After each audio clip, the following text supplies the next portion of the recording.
Everybody, welcome back to Old Reader, New Reader. Welcome, Jessica, just Jessica. Thanks Well, for hello, joining. Maddie. I'm always happy to be here. Good day, bad day. When I'm here, it all goes well, I think. I leave Oh, feeling better than when I came. just Always. Always. Jessica. Well, I just feel that way when I'm hanging out with you. Yeah, same. And we are rounding out Pride Month. I know I didn't do other videos, but you know what? That happens. It's been busy. And I did 3 live shows last week, and there'll be 4 this week. Woo! Oh no, yeah, there'll be 4 this week. You're on a But it's world cool. tour. I'm on my world tour. We're rounding it out Pride Month with Poison Ivy by G. Willow Wilson and it's Marcio Takara, right? Yeah, the artist. Right. Yeah. Yeah, I remember. Okay. Marcio? Marcio. Marcio? Takara, maybe. I don't know where the emphasis is. Listen, they're not here, so the emphasis is on whatever syllable we want it to be on. Just make it Pride Year solves the problem. I mean, every year is Pride Year when you're gay. It's true. That's my slogan. Every day's pride when you're gay. You can. I did see one quote that was like, "Every day's Pride Day when you fall victim to your own hubris." It's like, What? That sounds like Elliot wrote that internet meme. I know, right? It's very. But Elliot has been quoting it constantly. If Pride comes up, he's saying it again. Factually accurate. Yeah. So, you read this first. You said it's probably like one of your favorite books of the year so far. Yeah, It's your third time reading it. So does that still stand? Yes, I'm feeling feelings because I read Superman Space Age recently and I was like, this is a top 5. And Witch Hat Atelier, now that I'm apparently a manga reader, Makes me also so in my top happy. 5, Flung Out of Space. So I know I'm Mhm. going to have a real moment at the end of the year trying to rank these, but I read it in singles online as it was coming out. Yeah. And then immediately pre-ordered the hardcover the day the hardcover arrived a couple weeks ago, reread it, and then when you asked me to do this, reread it last night, and every single time I love it. Every single time. Yeah. Spoiler alert. This is standard. Yeah, it's standard size. It is a beautiful hardcover though. I think both of us are less of a fan of the flat pages that DC. But honestly, it's not bad in this. If you wanted to, no, the colors still pop, but I do love a sheen. I love a gloss. But the cover, it is hard to see, but the cover has gloss. Spot gloss, is that what it's called? I think so. I don't know, but we can show. So Jessica has her dust jacket on. I took mine off. You can still, it's even still really nice without. The digital issues have so many ad pages. They do. They do. But that's kind of fun when you read the back issues of things from 20 years ago, because you get to see the ads that were happening at the time, which I think is really fun. Yes. Personally, yes, I love that even DC Universe is like, yeah, let's keep it in. Okay. Oh, I didn't know. I don't know that I've noticed that with older DC things. I think I have, unless I'm just imagining it. Okay. No, you made. I know. I feel like the digital ads for newer stuff is just for the other books, so I kind of agree. It's like, ugh. But I totally agree with what you're saying. When I pull out some old Flash singles, it's I'm like, there's a Gushers ad, and I'm like, I'm in. And terrified. So this is just volume 1 of this, which the other reason we're talking about this is also everyone should get it. So it keeps going. Because we don't get a lot of just Poison Ivy centric things, right? So we had Poison Ivy by Amy Chu, which I do love also. We've had Queen Ivy following Fear State. I don't know if that got its own volume or not. So this went over my head, and I still haven't read Fear State, which is ironic because I've read this 3 times, and you'd think I would want to go back, which we can get into later. But yeah, the Amy Chu one, I think, was the only solo Poison Ivy I had read and was aware of. And it's good. I think it's very solid. Yeah. But this is good. Next level. Next level. Yeah. I feel like Poison Ivy is finally getting the treatment she really deserves. And something that's not just because you can have Poison Ivy doing anything and I'll still enjoy it. Just her having adventures. Because I love her and Harley. I love those books too. But this really gets into it. I guess I can give a quick brief what this is about, and then we'll just dig into it. So basically, within this first volume, we are dealing with a Poison Ivy that's recently been kind of resurrected in a way. So during Fear State, again, I don't know all the details. I just know that partly she was basically separated into 2, and one of which was Queen Ivy. That was one with all the powers. It was very heavily connected to the green. And then there was the other side of her. And the only way to like keep her alive was to melt the two back together, which ultimately cut her off from her powers and from the green. So, you know, Harley, as well as, oh man, what's her name? The other one, new girl, who is, I'm not even sure who you're referencing. It's fake from Janelle Monáe? Yeah, fake Janelle Monáe, but not Far Sector fake Janelle Monáe. No, I know. Isn't that when I started reading this for the very first time, I was like, is she? And I was like, no, this just also looks like Janelle Monáe. Yeah, I don't know if you want to show her. Yeah. That's Janelle Monáe. That is like, yeah. What are we doing here? That's Janelle. I mean, no complaints. I forgot her name. I still want to read her stuff. She's a new, like, anti-hero, I guess, in Gotham, and she's also, like, plant related. But anyway, so they bring her back to life, basically. They save her.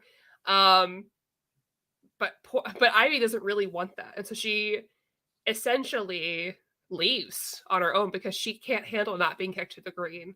She's lost all of her sense of self, and she's decided to go on this rampage throughout, I guess, the United States, hoping it will spread, using this cordyceps, this like very contagious cordyceps that will like kill people, turn into like cordyceps, fungal kind of plague almost on everyone, on these humans.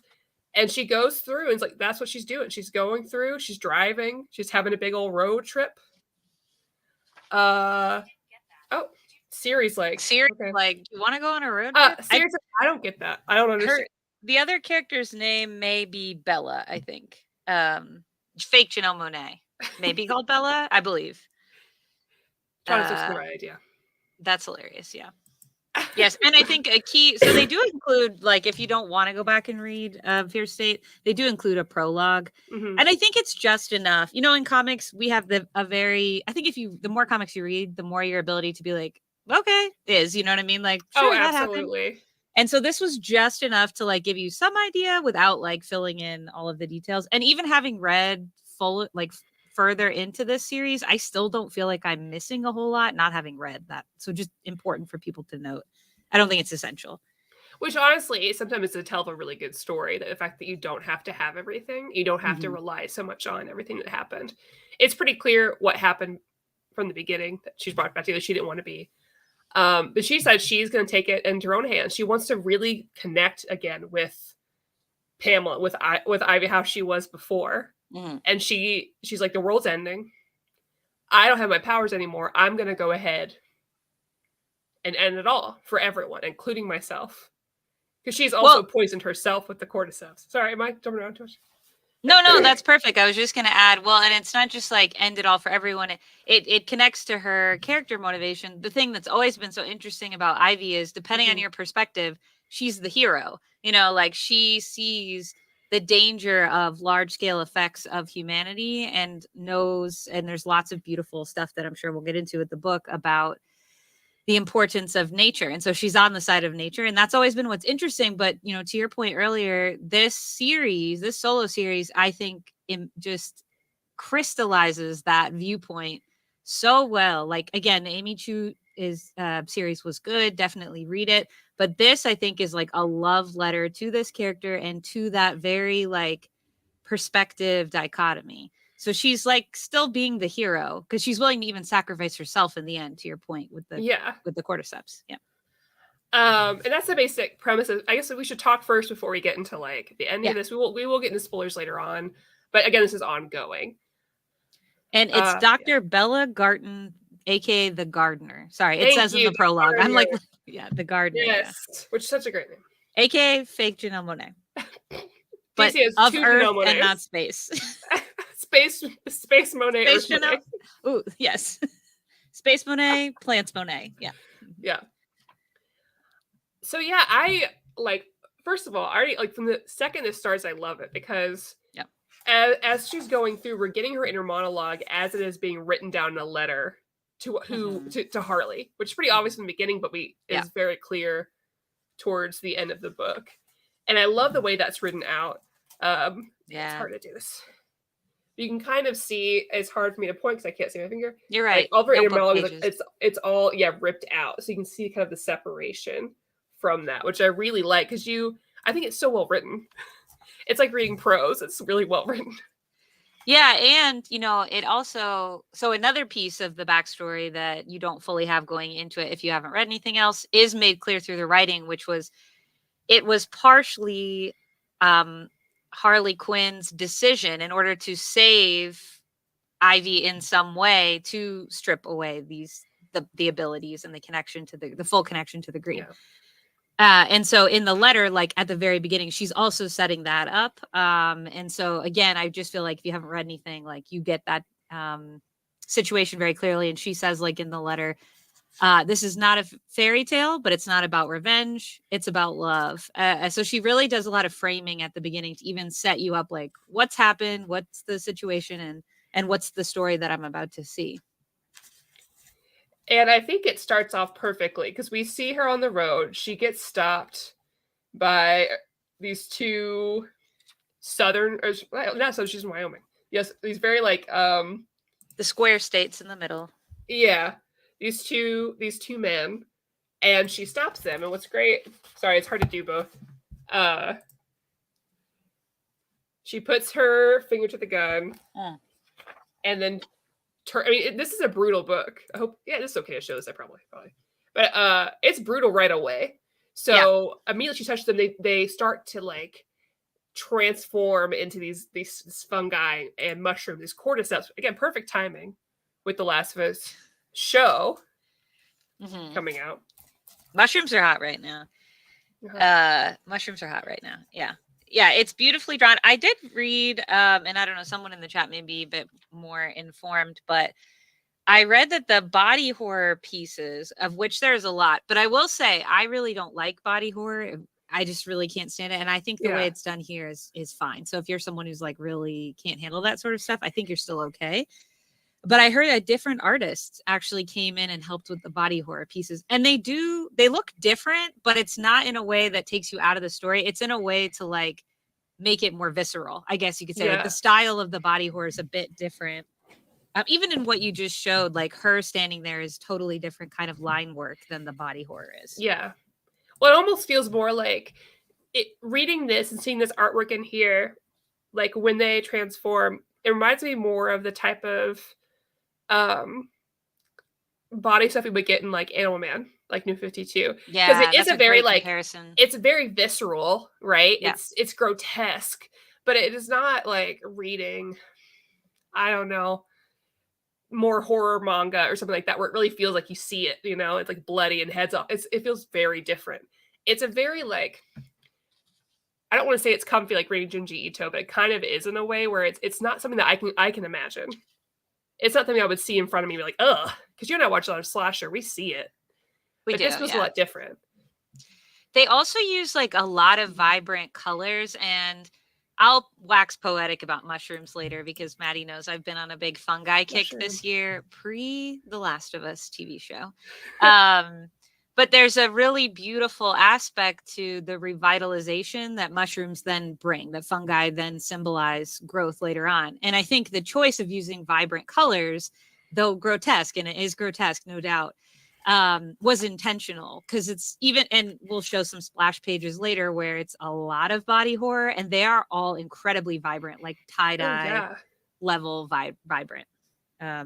But I loved that scene too, and I loved at the end, like I want to say this about Ivy in here. She's really hot. Like this is the hottest Ivy has ever been. Hot. And I mean her personality too, like the vibes she puts off. Like at the end of that, I have so many pages like this marked. I promise I won't show them all, but she's like, I don't mean to brag, but you have to be really good at being this bad. And it's just like after that scene and she's putting on her glasses, like that's some bad B energy, and we love to see it. We love to see it. Well, it's great throughout the whole book. She's talking to like whatever corpses she's made in the back, and then puts her sunglasses on. Because so basically, she's a baddie on a road trip. So this is also a road trip story. It is a road trip story. Serial killer story in a way, and a vigilante story, and a self-discovery. It's all in one. Yeah, there's so much, we'll get into it, but there's a lot of character development. And that's also why I think this solo series stands out for Ivy, because while I absolutely love seeing her in Harley books, and certainly there's character growth there, this character development that she gets in this book on her own, the kind of development that can only happen really when you're on your own journey, is really next level. And so that's also what really sells it as a solo series, I think. Oh, absolutely. I mean, there's so much to talk about in here. I almost need more. I was like, man, we're going to be done. And now I'm like, oh, we can talk about every individual thing, which is really hard. Because, oh God. Well, you mentioned, no. So the first pit stop, we can go pit stop by, there's only a couple pit stops. Yeah, we'll go pit stop. So the first one you mentioned, she's already hijacked a couple's van. That's who's decomposing in the back, right? She interacts with those farmers who, you're starting to see some of the eco-politics in here, because the farmers are like, oh, you're one of those fake like Greenpeace people who say that you're like for the environment, but you actually engage in behaviors even as a vegan or a vegetarian that's destructive of the environment. And so she's like, yeah, I'm none of that. And then kind of rocks their world. More body horror. So that's kind of the first pit stop. The second pit stop is the diner. Mm-hmm. Oh, which is perfect. So good. It is good. She pops over in a diner. She meets lots of characters really in the diner. I don't know if you have a favorite you want to kind of talk about, but. Oh, man. I don't know, because I love all of them so much. No. I love the owner a lot. Yeah. He's like a Indian guy, right? Who like owns this diner in, I think they're in Montana at this point. Yeah. And then she also meets Jenny, who is a poet. Those are kind of the two folks that she meets at the diner. There are also, we didn't talk about this, but throughout you do get some of the flashbacks, and those are also drawn like incredibly beautiful. The colors here are like insane.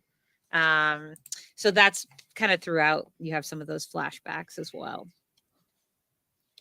And I definitely want to dive into the. Oh gosh, I did it. I was gonna say dive into the diner, like a dive in. Let's go. Because it's a dive, anyways. It's great because she just takes a stop here, and like all along the way, she is spreading this. She's spreading the spores. Even if it doesn't happen like very quickly, like it does with the others, she knows that they will carry it on. They will spread it. People eventually succumb. So even though she's taking this like road trip, she knows it's spreading everywhere. Mm-hmm.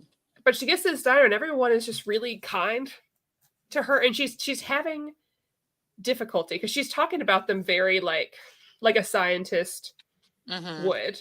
You know, she's saying things like she's talking about how they're going to spread it. She says, but she you can tell that she's still struggling with this because they are kind. And she said, what right do I have? And she said, back at the truck stop, I activate the spores immediately, but now I tell them to wait for all these people to disperse across the country, taking the spores with them to dozens of towns, spraying my children more effectively than I could alone. And then she tries to like do the thing most killers would do, because she is being a killer in this. She's being a villain.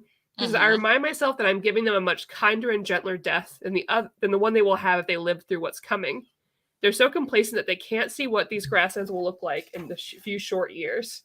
And she talks about seeing like wildfires come and say, we have less than 20 years to save this planet. Half measures aren't enough. But she's still sad because she looks at the owner. So she says, he's already affected. He'll go home tonight, chat with a neighbor, cross paths with a mail carrier, and by tomorrow they'll all be dead. And just her struggle with that still. Yeah, because she's seeing everything in this like big picture, I guess, ecological, sociological framework. But like we can all do that. We can all sit in our houses and think philosophically about things. But the reality is people are complex. And she makes that point. She says like she's giving statistics about humanity's impact on the environment. But she's also saying like not this individual person, like even in that moment, she's holding that tension. I think one thing that probably saves her is she mentions a couple times, like, I will also be a victim to this. Like, it will also take me out, which I think also mentally like protects her from feeling too much. But yeah, this diner scene just gets more and more compelling when she learns more and more about each of them. It also introduces a through line, just to share real quick, of the rune. There's a rune symbol on the cordyceps glass that she ingests, and then she keeps seeing it in other places, including later outside the diner. So that's like one of the things throughout this, you mentioned it's a book that has a lot road trip, self-discovery. It's also kind of like a serial killer story because something is tracking her and she thinks she knows who it is, and we'll get to that, but she's not sure. And the rune is like, she believes very connected to this. And one thing we do need to talk about, because it was just so funny, because she talks about, because I'm sure you liked it too, which says, some people ask me if I'm a vegetarian. The stupidest possible question, let me tell you why. Yeah. And she talks about how it's not perfect either way. She's like, do you have any idea how environmentally catastrophic modern agave farming is? Agave plants are pollinated by long-nosed bats. Making the syrup kills thousands of them. In order to grow them quickly, they use sterile offshoots that produce no flowers. And it's just like, she's just going through and she says, no, I'm not a vegetarian. In fact, you might say I'm a carnivore. A healthy ecosystem needs predators to keep plant-eating prey species from overwhelming the earth. Look at what deer will do to a forest without wolves to keep them in check. It's like, oh, it's so good. I did love that. Yes. And it's a level up because in previous Ivy in previous Ivy stuff, there is like lore that she's a vegetarian or a carnivore, but it's that like, oh, I don't eat plants because plants are good. But adding this bigger, actual grounded in science picture is like genius. And again, it's just something that elevates this solo series way above any other sort of portrayal. Just as a solo series. Absolutely. I loved that too. Well, she's a scientist, so it always makes sense that she's thinking much more holistically about this. Yeah. Than what it was before. She's like, I'm pretty lady. Yeah. I'm pretty dangerous lady. I love plants more than people, blah, blah, blah. And like, no, it's more than that. Oh. Yeah, yes, absolutely. Agreed. Yeah. She also has like a funny encounter after she's kind of like showing you what's going to happen and why she is wanting to spend as much time as possible in the diner. It's to infect as many people. That's when Jenny kind of and her get into this conversation about the poetry and sort of you're like, oh, Jenny's so wholesome. Jenny's so sweet. Ivy's thinking that too. And then the cops come in and they're like looking for someone. And Ivy originally is like, how are they like on to me?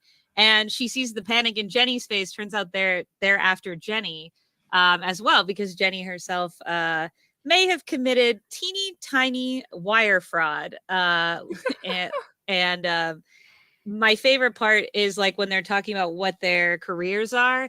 Ivy says, I'm in landscaping. She's like, I'm innocent. I'm in landscaping. Perfect. I mean, technically, factually accurate. But yeah, the cops kind of bust up that situation. Largely, she sees the rune symbol outside of the diner. And then you get some more flashbacks with plant Janelle Monáe, the gardener. Love her. Oh, and then we start to slowly start getting like dreams, because as the cordyceps developing within her, because she has poisoned herself. Mm-hmm. She isn't dying yet because she has a higher healing rate ability, just naturally. Without her connection to the green, she just has this, so it's going to take her longer.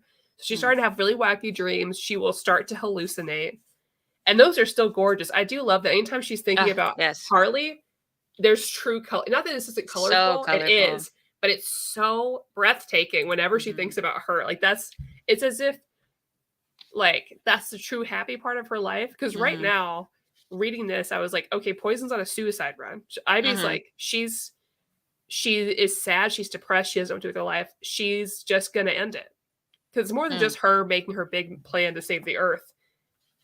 Because she's not completely thinking, right? She's also doing it just to end herself, because she can't think of any other way to be. Yeah, and it's ironic that I'm really glad that you said that out loud right now, because there are two characters. One we've talked about before, which was the gardener, who at one point says, your own rage will destroy you. So that's already been planted. As you said, we're watching like, okay, is this really all for the environment, or are you just kind of done with life at this point? And then later, one of the villains or the antagonists of this book kind of has a similar moment where he's like, are you sure you're not doing this partly for yourself? Yuna had really big feelings. She was like, yes, calling into her soul. But yeah, I think that's definitely the vibe you get, is like, she's done with life. And, she says something at the beginning of the book about in the letter you were mentioning when she's writing to Harley, and she said, like, you killed the best part of me when you cut me off from this. Yeah. Like, you were trying to save my life, but like, I don't even want to be who I am right now. And so you're definitely in this mindset with her. I won't say the book is a downer, but you're totally right, where like the actions she's taking feel a bit like destructive, personally destructive, as well as like on this mission. Yeah, I feel like if it wasn't being offset, like, it sounds really depressing when you say it, but it's being offset with this like beauty and humor, and like humanity that makes it very compelling, and like you just want to stay along with it.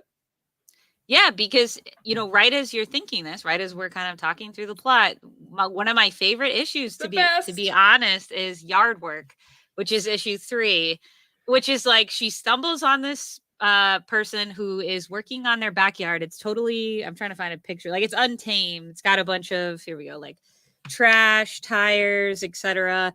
And it's just this little spot in this one person's garden. It's not even like a community garden or anything like that. And she's like, the person's like, I don't know how to handle this. And Ivy was like, I can't let this happen. And so they just spend the day like cleaning up this plot. And she says, it feels good to do something physical, to clear out a different kind of invasive species. I can feel this tiny patch of earth waking up as we work. And for a few hours, I forget why I'm really here. The world shrinks into this little patch of land. It's so poetic as somebody who's kind of into plants and like the therapeutic nature of like tending to plants or being in nature. This issue really spoke to me because we are in that low space. And then this is the issue we get next. And I think it's very intentional. It's not a like diversion issue. It's, you know, so intentional and really beautiful. And that lady was so hilarious. She was like, this girl's nuts, but works for me. She has very much the energy of like the ship repair lady in The Mandalorian. Like, that's who I see. Maddie. Yes. Right? When I was reading this issue, it's just her. That actress's name I do know, but it's not coming to me. I always forget. Somebody's got to know it. But like, if they ever in my wildest dreams did an adaptation of this, that's who plays her, because they give the same vibe. Entirely. I think this is one of the best. Like, if you had just this issue to show people about Poison Ivy, to show who she really is deep down, it's this one. Because that's her at her happiest. That's her being her most genuine. Just doing what she loves in the moment without worrying about any bigger picture things like she's worrying about. Like, it was so. It's kind of touching in a weird way. Like, it's just, she's so happy. Like, this picture of her. When you said this is the hottest Ivy's ever been, you were right. Because look at this right here. Look at her, just working, just cleaning. I mean, she's just throwing a log casually on her shoulder. And she's taking a break. She's agreed because she needs some money, but she spent so much time on it. Yes, Amy Sedaris. She spent so much time on it, even though she's got this way bigger plan. So she found a little pocket of happiness for her at this moment, where she saw something that reminded her of a thing that she could fix and make better. And she does, because by the next day, it has bloomed tremendously, which is also very sweet. Oh, it's so wonderful. And I don't have a ton of like artwork around my apartment. I have a couple pages that I've got framed in my room. And this is one that I will want to find framed, not just because of the image, which you can see. It's this one over here, where she's kind of on top of the earth and then you see everything below. But I think the words I love, they remind me of an Emily Dickinson poem that I won't randomly quote poetry on a Tuesday night. But this also is speaking to her personality, because one thing about Ivy, my perception of her, and everyone's, has their own interpretation, is she's kind of a realist. Like, she's very pragmatic, which makes her and Harley like such a funny couple, because Harley is just like the total opposite of that. And I think I relate a lot to Ivy in that sense, like always thinking pragmatically. So she has this page that says, I'm suspicious of people who try to sell you hope. Hope, when the desired outcome fails to occur, becomes despair. You know you can't save all the trees, so you don't plant any. But what if it's still worth it to plant one tree, just that one? Even if it doesn't fix the problem, you know you did your part. It's not hope, because you know you're still going to fail. It's something else. Maybe it's faith. Faith is what persists when hope is gone. And I just think, like, it's so beautiful and it's so thematic. The more you read into the series, like, this page becomes such a mantra for like her own mindset as well, because hope against the numbers ecologically at this point is maybe a little bit foolhardy, but you have to have faith because otherwise you're in complete despair. You're in the psychological mindset we were worried she might be. So I think that page is just so beautiful and so emulative of her mindset as well and her character. Oh, absolutely. And that by itself is just so, so beautiful. It's so good. Her next encounter is at I don't know what this company is exactly. I don't know what they do. It's a factory in some way. Yeah, it's some kind of factory lab situation in Idaho. She meets Jesselyn, a new character, and then she is employed at this place by a pretty sleazy boss. So that's kind of the next one. I do love this page where it's her and it says human resource. She's at the desk of human resources. I think it's so good. Best covers in this book. Oh my God, they're so good. But yeah, because she goes to work there and she's just trying to make money, but at the same time, she's trying to figure out how she can most effectively spread her spores. Yeah. So she's found a place where she is boxing things up to be sent. Maybe it's like an Amazon thing. I'm not really sure. Yeah, packing and shipping. That's it. Yeah. So that way it's going to get spread to most places. So she's just adding her spores into everything.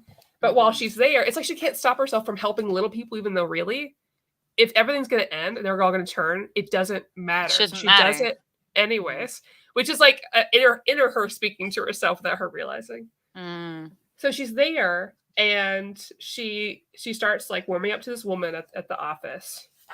And she basically is being told that the boss is harassing or assaulting. We don't know for sure. And I think that's best. The women there at the office, they say he's a monster, don't go in there. And immediately she's like, what if there's a way to stop this guy? Maybe old George can be persuaded to behave himself if somebody puts it to him in a certain way. And immediately she goes over there and wrecks his life. Just destroys it in true Ivy form. Oh my gosh, it's so good. Because she like lays out, she's like, this is what you're going to do. You only have 10 minutes to live. I can make it painful. Or you can go ahead and do these things I want you to do. He's like, why'd I agree to that? Because you only got 10 more minutes to live, and I can make that time very unpleasant if I choose. There's only one monster in this room, George. And she knows by using the cordyceps, even though she can't transform her way like she used to, she can make them hallucinate. And I've got to show this page, because if this is the most terrifying, like, it's gnarly. She has wrecked this man's world. George, start typing. Like, it's just like... Yeah. So bad. It's so good. I mean... Also because this boss, I mean, a big theme in this book, too, is bodily autonomy. It's a huge theme in this book. And that page you just showed, the last thing she wrote in that letter to Harley about him is when he thought my body belonged to him. Yeah. And, you know, this is a huge theme because later she's going to face another antagonist. And a similar thing. This guy is like, I created you, I made you, I owned you, you're nothing without me. So this is like a real world version of this antagonist that we're going to encounter later in the book. So it just makes it all the sweeter to like lace through some of these themes early on. And we've got to talk about the lovemaking scene. What, does something happen in here? Something gay happens in this book? Something gay happens. No, nothing in this book. It's gay. So she goes back to him and she's like, so well drawn too. And she's like, kisses her, and Poison's like, or Ivy's like, you want to get out of here? So okay. But what's so beautiful and heartbreaking, because she talks about how nice it is to be touched again. It's been so long, and she needs this comfort. And she feels like she's human again. She forgets that she's dying. She takes another reprieve again. She keeps taking these little reprieves.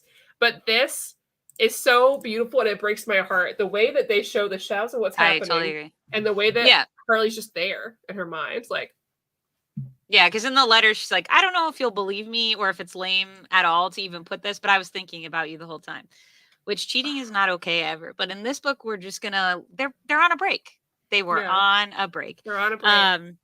But 100% agree. The way that those outlines are drawn and Harley's just in the corner of the room is like genius. I was just, I was like, that's genius. It's genius. Well, because you've got 4 pages where she's sitting exactly the same way. You see shrouds of the bodies, and she just waves at one of them. And it's just like, it just keeps showing her throughout this. Anytime she's thinking about it, she's this perfect like slice of home, innocence, like love that she's got. And she's like, I love you and I want to come home to you. I love you. And somehow after all this, I want to live. Yeah, it's a big like turning point. This moment allows her to connect to an emotion that really starts more turning points in her brain about where she really wants to go, what she really wants to do. Yeah, it was really beautifully drawn. I know like sometimes when these scenes pop up in books, they don't feel like they do anything or mean anything. But every single I mean, it sounds weird to say, but even every single position in these panels of where the characters are and what they're thinking, and like you said, seeing it's used for a purpose. And I think that like really sells it. Like, I think that's what any piece of any story should do, is like move the story forward, establish connection between you and the characters. And that's why I think it works so well, is like it was so intentional, every piece of it. So yeah, loved that part. All right. Chapter 5, going after Green Man. There's a few important things in this. Number 1, how creepy her boss is. We didn't talk about that. Number 2, her hallucinating Batman and thus starting a buddy cop thing with so funny fake Batman in her head, which is fantastic. 1, I want this for real. Yes. 2, it's just so good. But it's like, it's heartbreaking. That's why there's this mix, right? Because this is heartbreaking because you think about all this stuff this man has done to her. Green Man was her boss, the one who experimented on her, the one who used her brain and her body to do all these things and more. But still mesh with the comedy. So that way it doesn't take you too far down and away from the book. Absolutely. You're totally right. It really strikes a good balance. I didn't even think about, I loved it too, but I didn't even think about, that's probably exactly why, because this is really heavy. This next part, like actually what's happening on page is heavy, but you're totally right. I never felt depressed by it or felt like it was a gag. It really threaded the needle like so well. You're totally right about that. Oh, it's just it's so sad. She talks about how this happened. She said she was 22. She, her second semester of grad school, she's going to do big things. This was the beginning, which is such a like common story. She's like, I was at the beginning of what I thought my life was going to be. And then he did these things. And she said, how long did he think I was going to survive this? It took me a long time to realize that like a lab rat, I was expected to die after I served my purpose. It was right there in his voice. And she talks about just like dissociating at that point. She's like, okay, I decided that this wasn't happening to me, which is such a metaphor. Yeah. And I'll show this picture for a second because I appreciate when they don't show that, like they do, but they don't. But the nightmare of this. Yeah. Obviously, this is not how it looked when it happened, but that is how it feels. And I was like, absolutely. No matter what these experiences, this is everything. This is how it felt for you, and that is real for you. Yeah. Of course, also mixed with her like cordyceps hallucinations. And in the flashbacks, you also see again, like I hate to say it because I know the internet hates it. This is a very like feminist forward book because there's other little lines throughout this that are like just such trigger words for a lot of women. One of them is when she's asking for the ability to connect with the green. He says, well, you're far too hysterical to control powers like that. These like words, a lot of times they get thrown at women very often, not other people too as well. And it's just like so genius because it's not overdone, it's not like so overdone, but if you have experienced anything like that, it immediately jumps out at you like, oh my gosh, I've been there. 100%. And again, like I said before, comic books have a unique way of dealing with things and showing things without showing them in a way that makes it a little bit easier to delve into, a little bit safer, right? A little more accessible to access, which I'm always really appreciative of. So you can talk about the thing without talking about the thing or showing the thing. Yeah. Which, a lot of big TV shows don't know how to do. But then we get they show these awful things, and then we start getting hallucination Batman, which is great because not only is it look like this, but what's important to remember is that the car she's in with hallucinator Batman is like this hippie van with a unicorn on it. With Kayla and whatever in the backseat decomposing. Yeah. But it's so great. But what if there was like, I mean, there probably is actually. You know how like GPSs have like voices you can choose? What if it was like annoyed Batman? It was like the voice. Can't believe you missed that turn. Yeah. Oh, it's beautiful. Yeah, so she confronts Dr. Woodrow, Jason Woodrow. Can never say that right. I always say Woodrow, which I don't think. I think right, it's Woodrow. It's RUE. Yeah, I always think it's EAUX, like the Bayou style, but it's not. I just get confused a lot. So she's confronting him because she believes that he's the one who's been putting the rune symbols throughout. We kind of alluded to that at the beginning. So this is who she believes has been doing that the whole time. And she's very, as Maddie said, she's very much like losing it. You see a lot of pages where it's more splash page than it's like a mixture of splash page and panel. So that kind of dictates like the perspective and like how, I guess, sober, for lack of a better word, she is in that moment, how controller aware of her actions. Which is great because she's fighting him back and forth. She's hallucinating, all this stuff is happening. And Batman's like, he's about to crush your skull. And she's like, can you be more helpful? She's like, I'm not even real. Yes. It's pretty funny. Yeah, it's very funny. And essentially in this confrontation, this is where he's now the antagonist we were talking about. That's like, I created you, I made you, you're nothing without me. I always knew you would come back. I always knew you couldn't control it. And essentially she uses her own cordyceps fungal infection against him. She has this line, which as a lover of fungus, agreed. It says he failed to consider something elementary about parasitic fungus, like the lamia, which is the hallucinogenic property that she's experiencing. They evolved and adapt very quickly to their hosts, and they've spent the last couple of months adapting to me, my unique part plant, part human hybrid DNA, which, as Woodrow is so fond of reminding me, is very similar to his. So she's able to use this mutation in her own body against him, which is really using his words against him because, he's like, I created you. And, she's like, to use your own words, like, let's throw that science back at you. Some gnarly fungus on that page as well. Oh, it's so good. I love this first page because when she's being controlled by him, because he's like, oh, I can use these courses I made. I created them to mind control people, and I'm going to control you. And I love when you get this wonderful page, and then you have Batman right there at the edge saying, he's the one. He's like this like guiding force in her head because she sees him as like rational, like a leader, someone who's trustworthy regardless. And he's like, fight it. And she said, how? He says, you're still you. You can draw on strengths he doesn't know you have. I love that he's the one. Throughout this is like helping him. Strength isn't the same as force. Force won't solve this.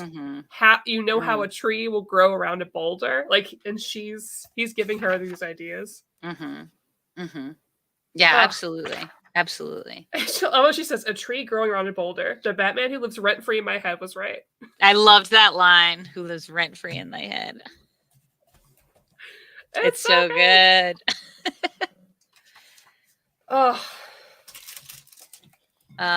Yeah, so she's able to, I'm trying to think like without sparing all the details. She's able to overtake him. I will show you this page where, I mean, this is like great. This is great horror stuff.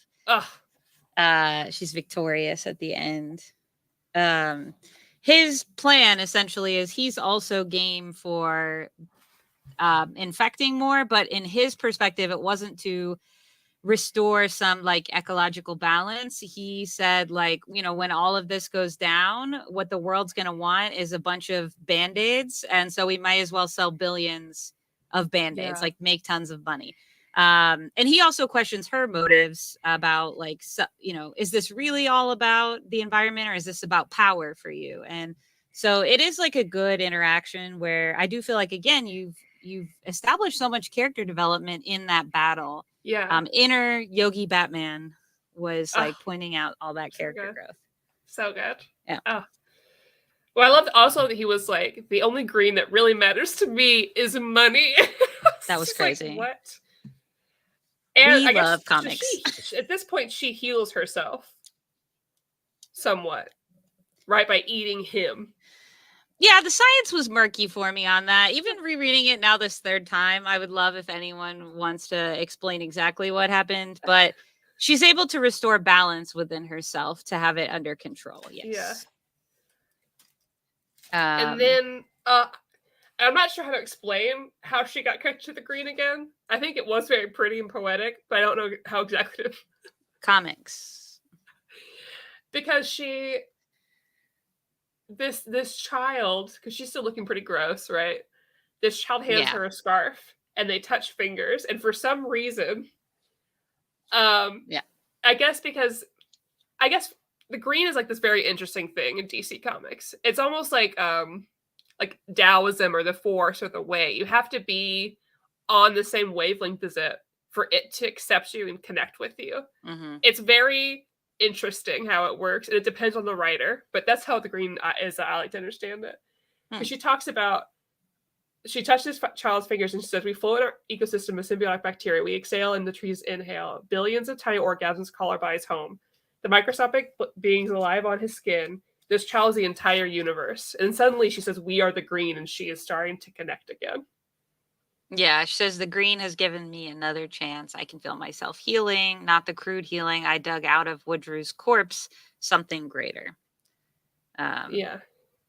It's really beautiful. I liked this line, because we were talking about earlier how she was like, human beings are like the invasive species of this planet. But later you get this parallel where in that interaction she says, no, we're meant to be here. We are not a mistake, and we can still pull it back from the brink. So I really liked that parallel from the beginning. But yeah, I don't really understand the science, but like, it's cool. Yeah, sounds good to me. And I'm so excited to see where this goes, because at the end she finally turns the right way, because the kid's like, "Oh, you're not a monster, you're a monster," and she says, "Which she still gave her the scarf, all right, but this monster's on your side." And finishes her letter Harley and says, "The Bat People, your new allies, are not going to save us from what's coming. I'm not asking you to choose between us. I'm just telling you I can't take their side." And then says, I love you and only you until the end of the world, no matter what. Always and forever, your Pammy. And it ends with her, like, Harley being like, hold on, baby, I'm on my way. Like, and you haven't read further than this, correct? No, I haven't. I have okay, not. Okay. Oh, I'm excited for you to. Yeah. Yeah. But I can't wait for it, because it's going to be so good. And I don't know who this lady is at the end, but I assume just, a capitalist. I don't know. Yeah, you'll wait and see. Yep. Yeah. You'll wait and see. There is an appendix with like a prequel kind of story. Not much. I thought the art change was interesting in here. I don't know how you felt about it. It was fine, but it is quite different. Like this page particularly reminded me of like some kind of like 80s, late 70s, early 80s work. I did like the line though, where it says, when nature kills, something new is born to replace what was taken. And she's talking about fungi in that moment, because that is why I got really into them, is like, I just think they are such an interesting like species in the world. And one of the most exciting parts is when people immediately see them, they think death, because a lot of them are parasitic or saprasitic. But the reality is like fungi and the fungal network are the entire reason that we get like continued vegetation. Like they really sustain the earth as well. They absorb radiation. They do all kinds of things. And they're so like key, and we can learn a lot from them. And so to parallel, then she says, but the death we inflict is permanent. And so I think that really like there's so much there that threads through a lot of her storyline and how she interacts with death and what death means to her. Because in this case, if she really did mean it for her mission, it's not to kill all of humanity, it's to restore the earth. Yeah. So it was just a cool parallel, like a cool little distillation of that. It was so good. Everybody buy it and read it. I mean, legitimately just, this is a book you could give, to the point of the show, a new reader, 110%. this is a book that I will definitely buy copies of to give to some of my friends that don't really actively read comics, and I don't know that they necessarily ever will, but will Yeah. glom on to like certain characters or certain stories. It's just so perfect, while at the same time being probably one of the best interpretations of this character, and certainly stories about this character, even for people who are like well versed Yeah. and really rooted, pun intended, in Ivy lore. So it's so good. So good. I just there's so many layers to this. Yeah. And you don't always get that with like what 6 issues or whatever. Like that's a big ask, and Yeah. I mean, she put her whole they put them whole selves in this book. It was incredible. Like Yeah. I've I fall in and out of DC when there's big events and things, they have different direction changes. I'm more interested now with some of the stuff that they're doing. But man, DC brings me right back in when they have these kinds of stories. Because like last year we had, we had Supergirl One of Tomorrow, fantastic. And now we got this also fantastic, where it stays so true to the character and so true to the characterization by really giving them the time that they deserve. And it's worth it to do that. It's so worth it to do that. And you can show really good stories. It's like, oh, it's just so. Yeah. 100% agree. 100% agree. Plus, they included all the covers in the back. Yeah, we didn't talk about that. I felt, thank you so much. Yeah. I want all of them. Like, there's so many, like, of course, anytime Shep and Cedric does one, if you can see in the top left God, over they're here. all so good. And this cute little Harley Quinn, like, her them together, like, roller derby. There's a cover in one of the later issues that's got a little tiny mushroom and Harley and Ivy, and that's the one that I want. It's so good. The one with the red one. Oh, did you see how'd you like the mushroom keychain? Because I thought about you and I saw so cute. I want that keychain. So cute. I'm gonna be on the lookout. I also really love, like, we haven't really talked about it, but whenever they break up the issues and things or different sections of the book, they catalog these as you would like a scientific journal, like a plant journal, and then usually in the background they'll have like what looks to be actual photos. It's like fungal slides usually. Yeah. It's so well done. Yeah. Like I love the breakdown of how they decided to create all the like designs and things and page layouts. Just what a babe, just what a babe. It's so good. Absolutely nails it again. And the range, because like when you think about, I think the first G. Willow Wilson I read had to have been Ms. Marvel. And like if I just hold these two up against each other, they're nothing alike. They tackle some same things, like maybe, but like they're so different, but both so well done. And like there's absolutely nothing wrong with being like the Hugh Grant of your vibe, or like I would say Tom King's very much like this. Like he's like, let me do this broody, introspective 10 to 12 issues. And I love it. There's nothing wrong with it. And he's done some stuff with varying success outside of that.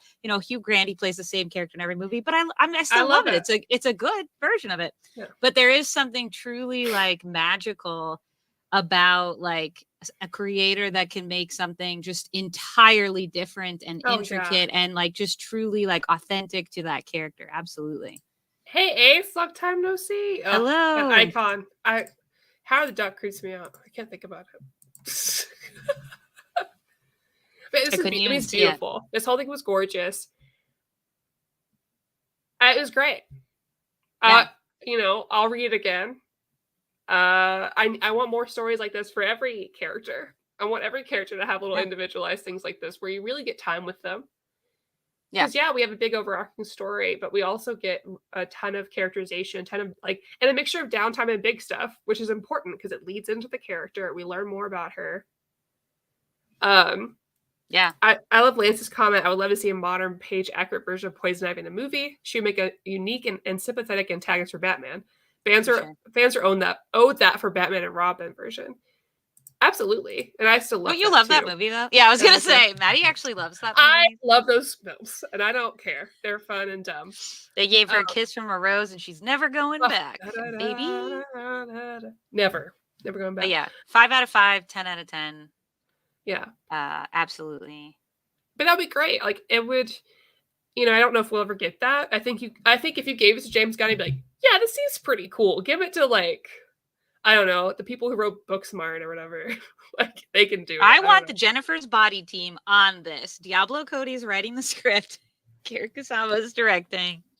I just watched a second of her movies. Well, I guess it's a third technically, which was The Invitation, not the recent Hallmark for Goth Girls Invitation, which I also loved. I love that one too. The 2016. It was tense. I never want to watch it again, but I definitely think it's worth a watch. Yeah.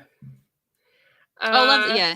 DC brought me back with Tom King's Batman. Yeah, there's just like runs that you read and you're like, all right, I'm back in. That happens to me all the time. On both sides. And Tom King's one of those where I'm like, oh, I love this. Oh, I hate this. But I'm also like, or I'll be like, I really love this, but Tom King, listen. Therapy?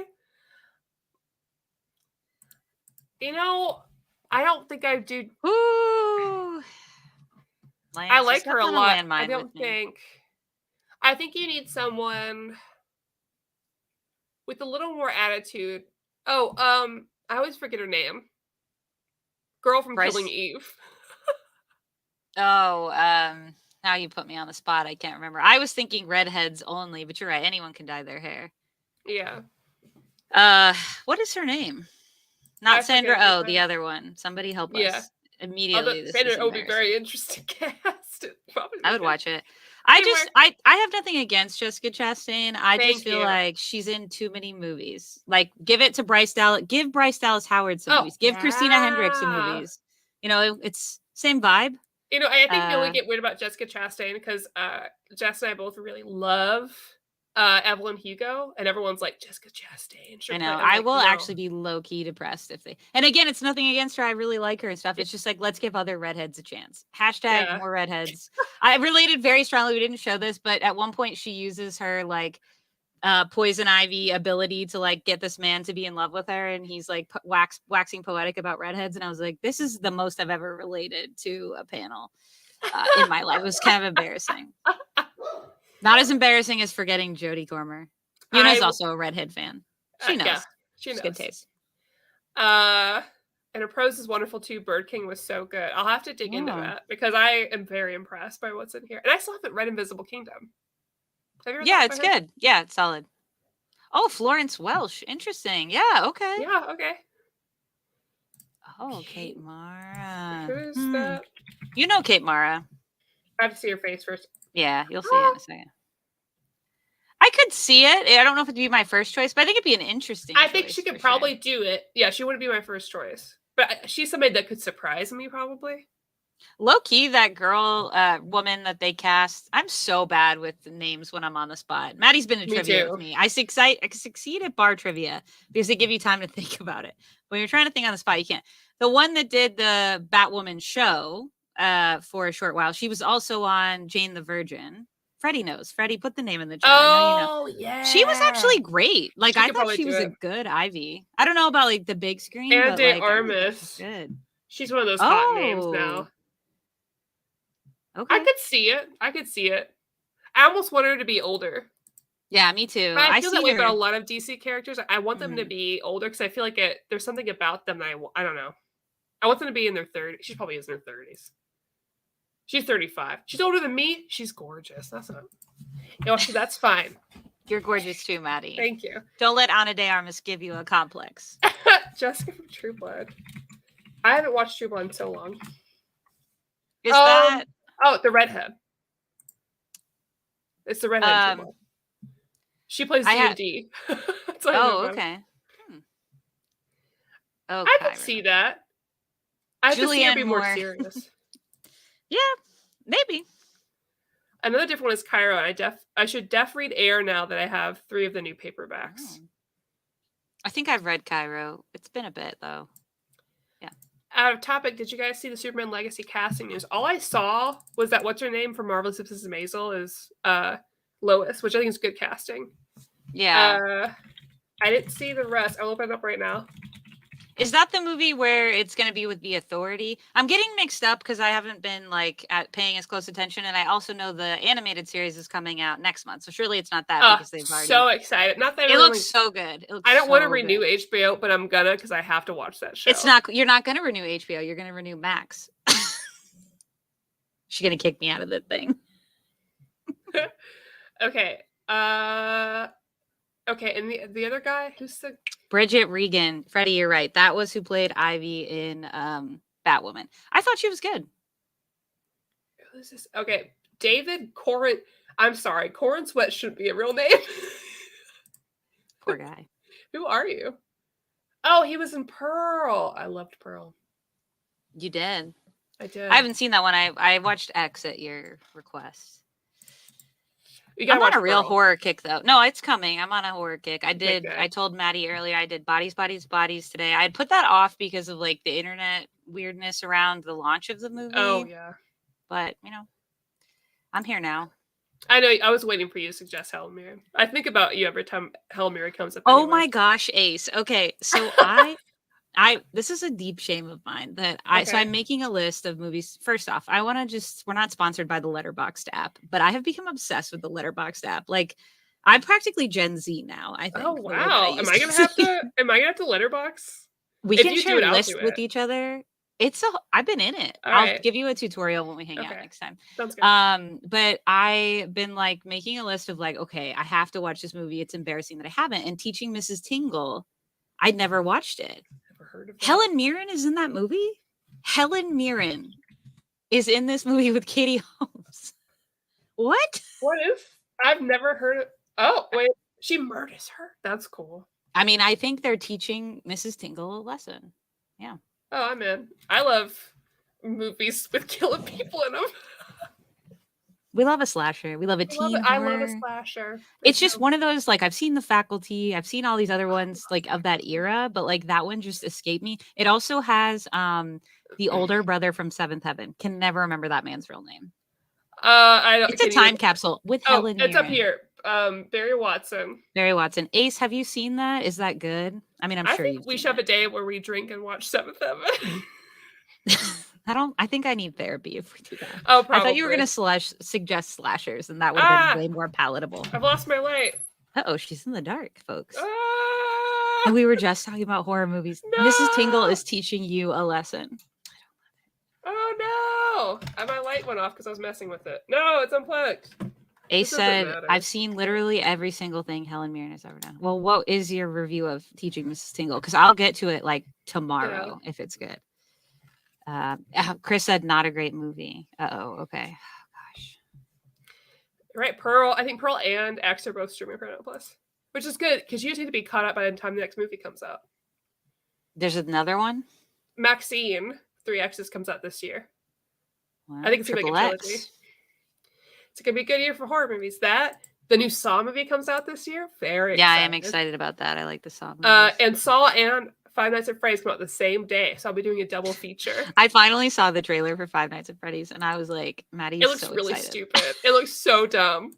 I cannot wait. I might take the day off. I don't even know. I might just trick myself. Remember that Winnie the Pooh horror movie came out, and then no one talked about it? I heard it was really bad. I don't know. Maybe the internet talked about it, and I missed it. I'm not on TikTok anymore, so I feel like I'm siloed. Yeah, I'm still on TikTok. I just all you do is watch TikToks I send you. It's fine. It's true. There are 3 people who, when I left TikTok, I said, you can still send them to me. And only 3 people do, of like the 10 that used to. And Maddie is one of them. And it's always quality content. Well, always. I appreciate that. If there is like a reality show out that we both watch, I have to send stuff to you. Also, I need you to watch the latest Actually with me, because it's all reality show based. Oh, excellent. And there were questions in there. I was like, Jessica would know. Jessica would know this. Oh, it was. Oh, okay. This is called Killing Mrs. Tingle, which changed from doing more accessible. Teaching is more fun, anyways, because of the alliteration. Yeah. Teaching and Tingle. Honestly, I just want to see Aparna Brielle from AP Bio in a superhero flick because she'd be a great Ivy. I haven't watched that either. I heard it's good. Is that a movie or a show? It sounds familiar. Authority should be out before Superman Legacy. Oh, okay. Okay. So that's the lead in for why we need Superman. Okay. I like skimmed through. That makes total sense. Why? What? You're in America. That's really. I know that there's a lot of issues with that. But that's ridiculous. But to be fair, Paramount Plus, as you know, has broken my heart. And I will have to find a leak because I still need you and Kristen to watch it because I need you to know. I know. I was planning on it. I've been in such a, like mood reading. I've been in such a mood watching movie, like vibe lately. I feel very similar.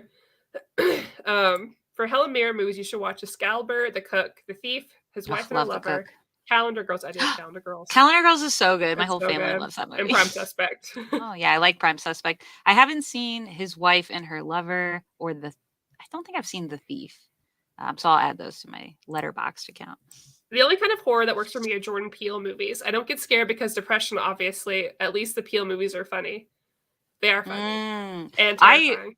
I love horror comedy. Do you like horror? I mean, that's meta commentary. But like Scream is like a horror comedy, for example. And I think what really works for that are like Slumber Party Massacre. 80s horror is very like in the vibe of that. A lot of 80s horror. They bring me so much joy. And I always get so excited when you send me recommendations. I'm like, yes, another one. Because it's always something I have not heard of. And then I'll watch it. And then suddenly I've become like evangelist for whatever movie it is. That's how we just like the cordyceps spread in this book. We will preach the good news of Slumber Party Massacre and April Fool's Day. I've gone to Etsy. I've seen what is available for said movie just so I know. And there's actually so Maddie, there's a Space Baby T-shirt for Slumber Party Massacre. Like it's so expensive though for a T-shirt, but I'm like, my birthday's in October. I bet we can make it. We just need the Halloween outfits. I think I think we could because I think the letters that are on the Space Baby T-shirt are like the kind you get at Michael's. Till there's I've got a Cricut. We should do that. Okay. I can MLM Boss Girl this and put it together. We need Space Baby T-shirts. We do. But I'm being Team Pup and Suds for Halloween this year already. But I just need to wear the Space Baby T-shirt for the vibes. I didn't know you're being team. Can I get in on that? Elliot would also like to get on that. Yeah, Kristen wants to be in on it, even though we won't be in the same city. But we could arrange that, I think. I'm so excited. It's such a fun and easy costume. Yes. But yeah, I totally get it. Horror. I have a lot of rules about horror for sure. Yeah. We won't go into them, but I can understand that for sure.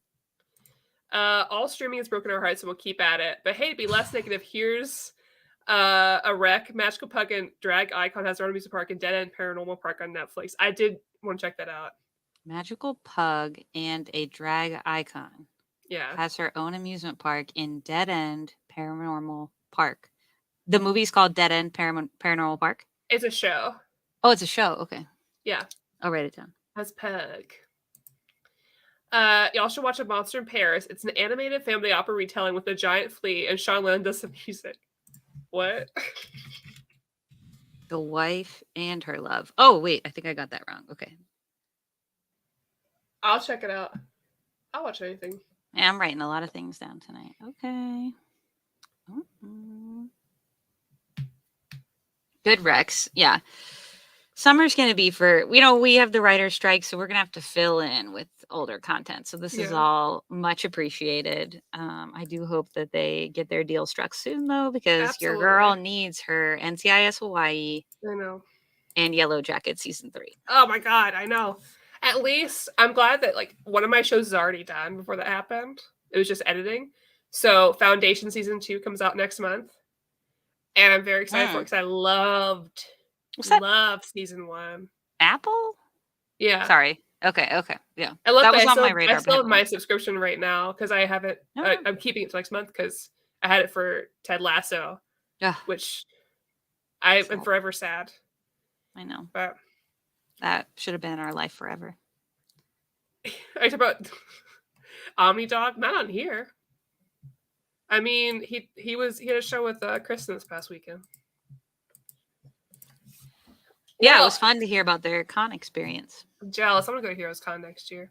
I just want to go to a big Comic Con with everybody, really bad. But I know we have to plan a year in advance. for a big one like that. Although I still think Yeah. it's possible to do a smaller one. I mean, we can go to the smaller one. It just won't be. I just want to see what they're gonna do. We should do James, it. we're getting a new NCIS series, NCIS Sydney. Oh yeah, I heard about this because I think it's Jane Tennant, aka host of Love Is Blind, aka Vanessa Lachey. She has range. Homegirl has range. I think Sure went and does. filmed for that. Yeah.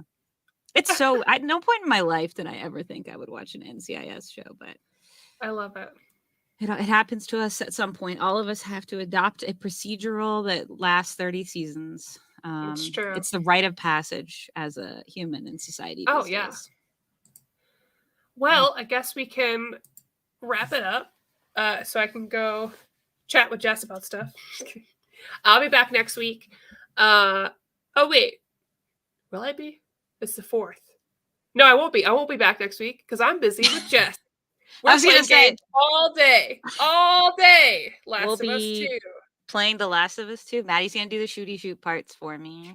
And it's both of our first time, I think, actually, right? You haven't played yet. I'll be here eventually back. I'm taking a little bit of vacation next week because my birthday's on Monday.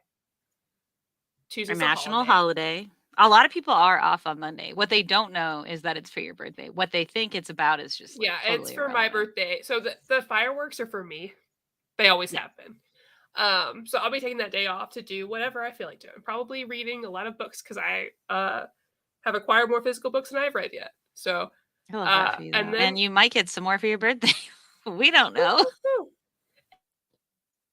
And maybe I'll post something of us playing Last of Us 2 because we might be crying, and that would be we could do a live reaction of that. Oh man, I only played a bit of it before, so this will be fun. And Mark, thank you so much for whole companies were like granting the day off because they heard it was your birthday. Just like wonder Maddie's birthday. Whole governments were like, you know what? The state of Wyoming government, we're not going to go to work on Monday. Take a picture of you celebrating and just say it's for my birthday. Yeah, and then send me a photo. Exactly. That's what I want. All right, but I'll be back eventually. But I will be here tomorrow on Reels Talk talking about Black Mirror episodes 1 through 5 of the new season. So excited to talk about it. And I'll be on Fangirls Assemble on Omnibus Collectors Network tomorrow at 6 talking about Flung Out of Space. I am so excited. I wish that I could watch that live. I'm going to watch like the first part, but that is, everyone should tune in. It's a great book. Everyone should get the book 110%. And I'll be here on Saturday doing the Q&A because Omar's still in Japan. So, all right. I hope you like the video. Comment down below if you have thoughts about Poison Ivy. Well, I'll talk soon. Goodbye.